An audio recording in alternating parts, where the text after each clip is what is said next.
Lumpia is the quintessential Filipino party food. It is a party in your mouth. Hi, my name's Mel, and today we'll be making my mom's lumpia recipe. If you've ever met a Filipino or had a Filipino friend growing up, chances are you've had lumpia. Lumpia is just this crispy, highly addictive finger food that's filled with some sort of meat, usually pork. My grandmother used to sneak in all sorts of weird things into her lumpia that I have omitted. Things like raisins. This recipe is my mom's, but I did add ginger and cilantro. I'd call it like the 2018 lumpia. There's a raging debate that will never die between my mom and my aunt over whose lumpia recipe is better. I gotta side with my mom. Today we're using lumpia wrappers. You could also use spring roll pastry wrappers. My mom's pro tip is to make sure that you roll it into the shape of a tobacco. Those are her words. Take a little egg wash at the tip. Use that as glue to hold everything together. Now it's fry time.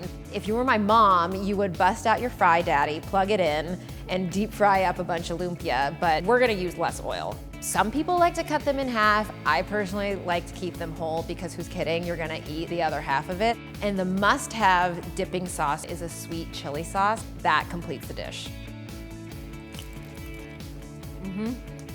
Yep, nailed it. But don't double dip. You gotta go the other side. You gotta go like that. Oh, yes!